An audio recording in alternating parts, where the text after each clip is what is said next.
Worked in Ketchikan for about 6 years at the Southeast Alaska Discovery Center, the other big visitor center on the Tongass. Came out, spent a couple of years on the Blau Whitman as the fire information and public information specialist there. But I had this opportunity, and in that 10 years that I spent with the agency, what was my interaction? What was my understanding of the national grasslands? Yeah, seeing head shake, virtually none. There, you know, you'd see these little gray thing, you know, kind of tan things on the map of our agency, and it was like tabula rasa. Oh, there's some grazing out there. It's really scary. Whatever. And I came out here and I had this opportunity to come out and learn this story and tell this story, and it really just blew my mind. I'll get more into that, you know, when I tell that story down in Kanata Basin, because I think that's the best place to tell it that we have on the grassland. But it's just such a great American story of loss and rebirth. You know, I like to say, I'll say it again down there, but I like to say this demonstrates that we can do landscape scale restoration. You know, we talk about it like it's this thing we have to learn how to do. No, we've done it. This grassland here is proof that we can do landscape scale restoration. So I've gotten to tell that story for the last 3 years, lead the program that tells that story. We're the only visitor center in the entire United States, in the entire system, that tells the story of the grasslands. So when I get my staff together and I round up for our meetings, I look, you know, I did this on training, right, Maddie? I said, look around at this table. You are looking at the entire interpretive staff of a 21-unit system of public lands covering 4 million acres. That's a pretty stout, you know, mission for one building, you know, 4,000 square feet in Wall, South Dakota. But it's that underdog thing that allows, you know, because you get to tell a story that nobody knows. Everybody knows about Yellowstone. Everybody drives through, comes to Badlands National Park. They know about the Badlands, but we get to tell them something they've never thought about. We get to tell them about the system of lands we call the grasslands. And so it's been a great honor and privilege to manage this program. When I got and took the position over, it had been vacant for 4 years, I think. So it was really a tabula rasa. I walked in the door, there was no transition plan, you know, sitting on the desk. It was like, all right, what do I do here? But what I've had has been outstanding support from the district and the forest level. You know, and that's, like, you know, I've worked, you know, having worked in this agency for long enough, a lot of line officers don't have experience running, you know, managing interpretive programs, right? The number of visitor centers, the number of programs like this that get managed in the agency, it's really small. You know, to have that line officer support and say, hey, yeah, this program is valuable, we need to keep it going. And to have the National Grasslands Council, we were lucky enough, the previous ranger, Alex Grant, was on the National Grasslands Council, worked really hard. You know, Jack has been an incredible supporter of just trying to push through just the day-to-day operations, right? Just funding a program like this. It's not cheap. It's not small. And I don't know, Tom is not here with us, is he?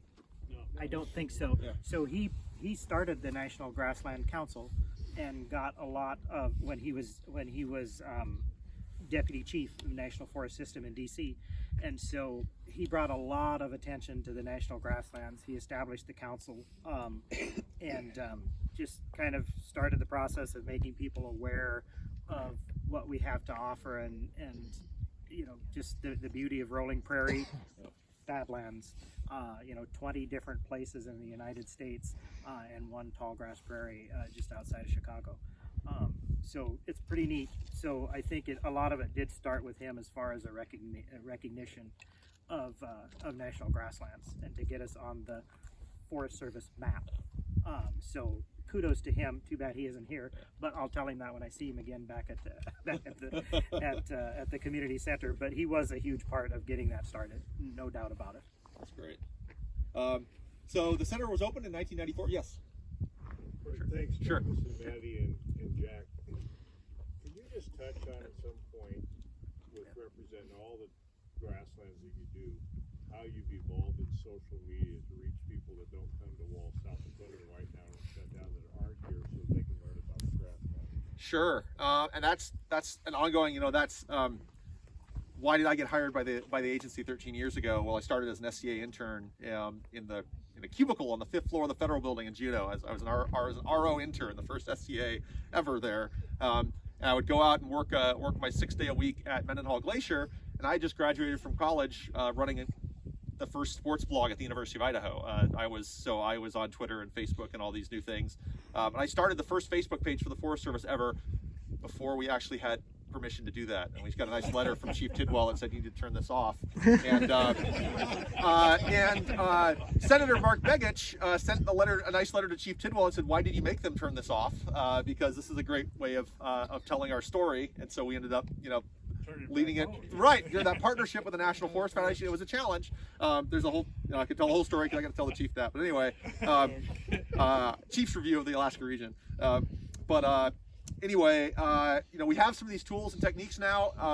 A lot of it really is staffing. Do you have the staff time to sit down and create the content? Because it's not like the world's hardest job, but it takes time. It still takes effort. It takes figuring out what's the topic going to be. How am I going to craft this? Madison, you've written some great social media posts. You want to talk about that process? So we and some of the challenges that we have with social media right now. Yeah, I mean, putting together a post isn't necessarily that hard, but it's figuring out what to do each time and taking into account like different dates that we might have, different holidays and different things going on that we want to support, and then also trying to be consistent. That's been something that our forest has been trying to do a lot, having like Forest Feature Fridays where we highlight different parts of our forest, and just having that consistency so that our audience knows what to expect and can keep coming back for that material that we're putting out there. Additionally, we want to make sure that we're always saying the right thing and we're not misleading anybody or potentially, influencing their perception on the Forest Service, because we are a part of that. We want to speak well of it. We have argued about a National Grassland Facebook page since the beginning of time, and we lose the argument every time. Yep. It is not allowed, period, end of discussion. So we have to put our posts on the Nebraska National Forests and Grasslands page. Which there's nothing wrong with that, except I think it's pretty special enough that we could do that, and I've never understood. There's been literally, when I said period, end of discussion, there has not been any discussion, so I'm not positive exactly what the reasoning is. I mean, everybody and their dog has a Facebook page, and including maybe the dog itself, and literally, so I'm not positive exactly what the issue is. If the issue is, everything could still run through our PAO or run through the district ranger. It's not like we're going to just go wild, right, and there's not going to be anything. I mean, it's going to operate exactly the same as every other forest web page that is out there. It's not going to be any different.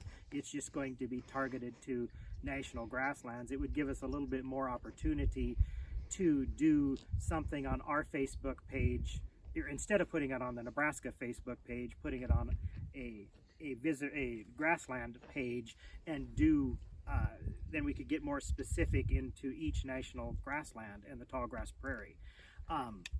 The other thing that you alluded to is just the absolute pure capacity. We've got 5 positions on our org chart. Travis has been the only one permanent for a very long time. Maddie's just joining us. We've got 3 others that are vacant. One's been vacant for at least 10 years. The one right underneath the assistant manager, at least 10, if not more. So there's that support that would be nice to have, because there's just only so much you can do. They've been vacant due to lack of funding. Pardon me? They've been vacant because of the lack of funding. Because of the lack of funding and the lack of support and priority. Because our primary. So, well, I'm just going to say it. Yeah. I'm just going to be blunt. The lack of priority in the region. It's a priority on the forest. I do it in a heartbeat. Right. Okay. Not a priority in this region. No. Because the bottom line is our first priority has to be serving the public at our facility. Right. We have a physical building, and that building's been there since 1994. And in the peak season, my priority is to serve the public from that facility.